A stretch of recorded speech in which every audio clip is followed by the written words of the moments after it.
Assalamualaikum warahmatullahi wabarakatuh. Kami daripada kumpulan 1 akan membentang tajuk COVID-19 dan isu-isu kepenggunaan.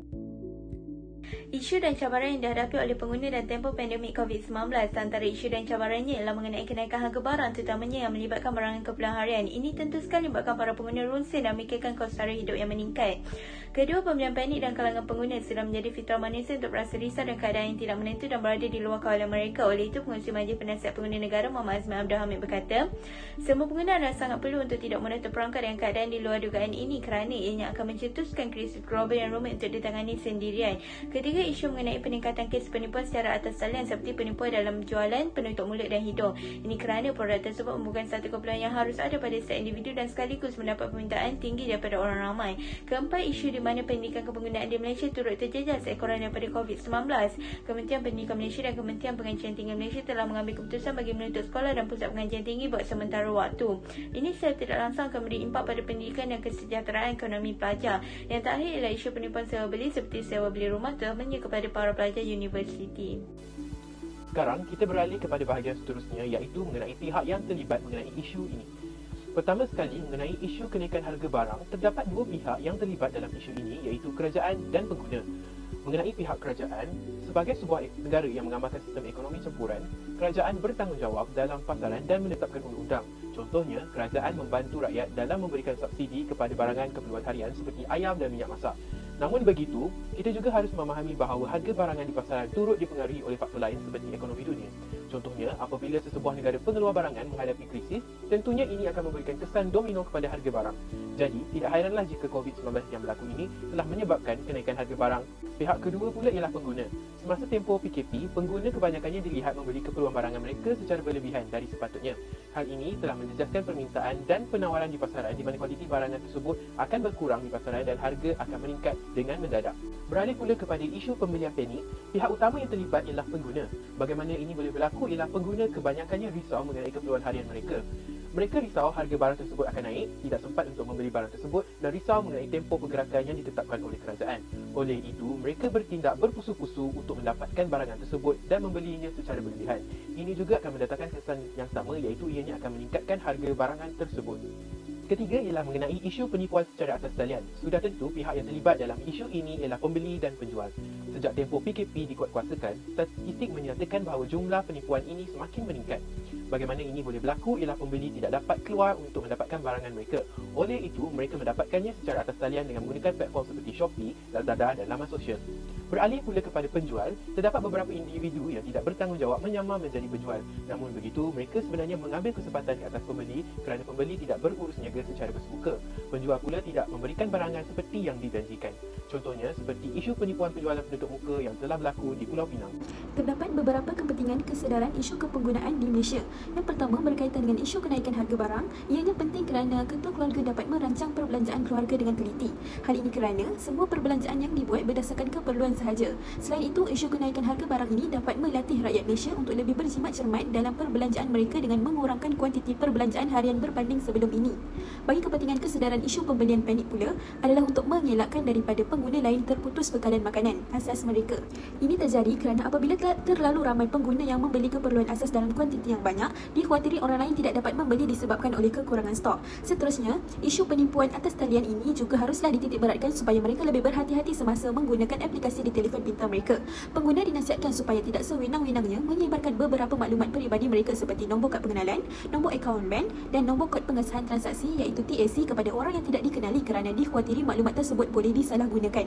Selain itu, kesedaran penipuan e-dagang juga perlu diambil serius agar dapat mengelakkan pengguna daripada ditipu oleh peniaga. Dalam hal ini, pengguna haruslah berhati-hati semasa membeli barangan atas talian dengan meneliti barang yang hendak dibeli itu sama ada barang asli ataupun tiruan.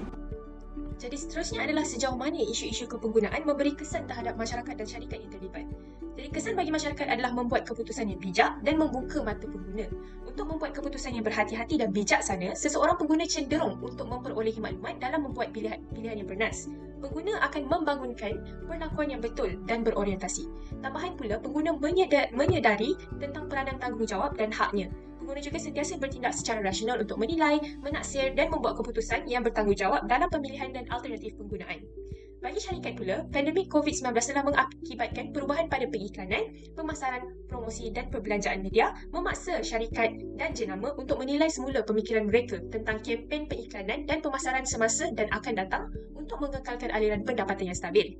Memandangkan langkah kawalan pergerakan telah membuatkan pengguna menggunakan penjualan dan perkhidmatan dalam talian dan sesetengah peniaga berusaha untuk mengeksploitasi kelemahan mereka, banyak syarikat telah menyedari kepentingan mengukuhkan kepercayaan. Sesetengah perniagaan telah menukar dasar pengguna sebagai tindak balas kepada COVID-19, contohnya seperti menawarkan penghantaran percuma, melanjutkan tempoh masa untuk pemulangan atau mengetepikan yuran pembatalan dan menyelahkan pilihan seperti penghantaran tanpa hubungan atau perkhidmatan pengambilan. Terdapat 5 pihak yang terlibat dalam mengatasi isu kepenggunaan yang telah dinyatakan oleh rakan saya tadi. Yang pertama ialah pihak kerajaan. Antara langkah yang boleh diambil oleh pihak kerajaan ialah memberi subsidi terhadap barang keperluan asas seperti makanan. Pemberian subsidi tersebut dapat membantu rakyat, khususnya B40 daripada terkesan daripada masalah inflasi yang dihadapi di negara Malaysia. Seterusnya, menetapkan harga siling. Kerajaan perlu menetapkan harga siling terhadap barang yang mendapat banyak permintaan seperti harga ayam, gula dan tepung. Tidak lupa juga kerajaan perlu menguatkuasakan undang-undang serta memperketatkan undang-undang sedia ada. Misalnya memberi hukuman penjara, denda maupun menarik balik lesen perniagaan akan menyebabkan peniaga-peniaga lebih berwaspada dan berasa serik terhadap tindakan mereka. Pihak seterusnya ialah pihak KPDN-HEP. Pihak KPDN-HEP perlu menjalankan operasi pemantauan secara terus terhadap premis perniagaan bagi memastikan mereka tidak melanggar peraturan yang telah ditetapkan. Dalam pada itu, barangan tiruan yang berada di pasaran perlu dirampas bagi melindungi pemilik cap dagangan tersebut dan pengguna.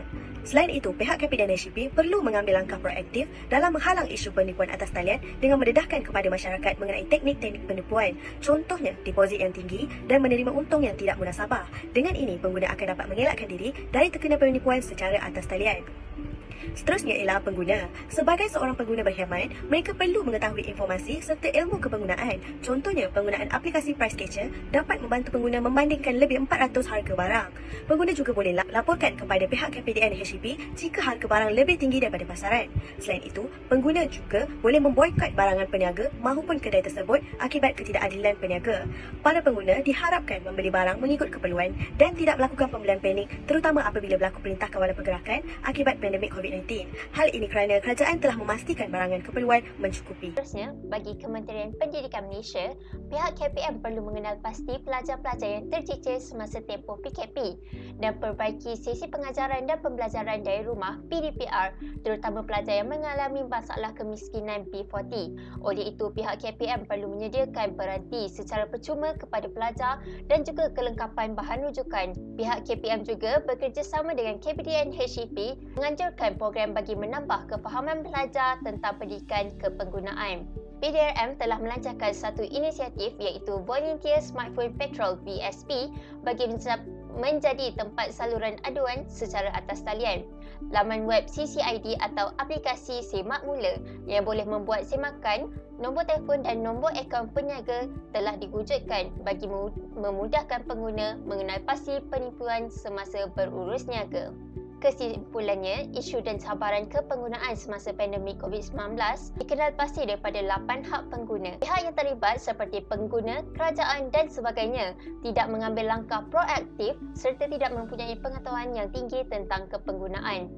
Kepentingan kesedaran tentang isu-isu ini dapat memberikan impak positif kerana pengguna akan lebih cakna dan peka dalam melakukan sebarang perkara. Kesan terhadap masyarakat dan syarikat, tingkah laku pengguna dari segi pembelian barang telah berubah dengan drastik serta syarikat dalam proses mencuba mendapatkan kepercayaan pengguna. Strategi dan tindakan pelbagai pihak, pengguna mestilah menjadi suara ketiga yang boleh meningkatkan kesedaran dan kefahaman pengguna. Seperti slogan KPDN-HEP, jadilah pengguna digital yang bijak berurusan dalam talian, tahu hak perlindungan sebagai pengguna dan berani bertindak mendapatkan keadilan untuk mencapai kesaksamaan dalam kewangan digital. Sekian sahaja. Terima kasih.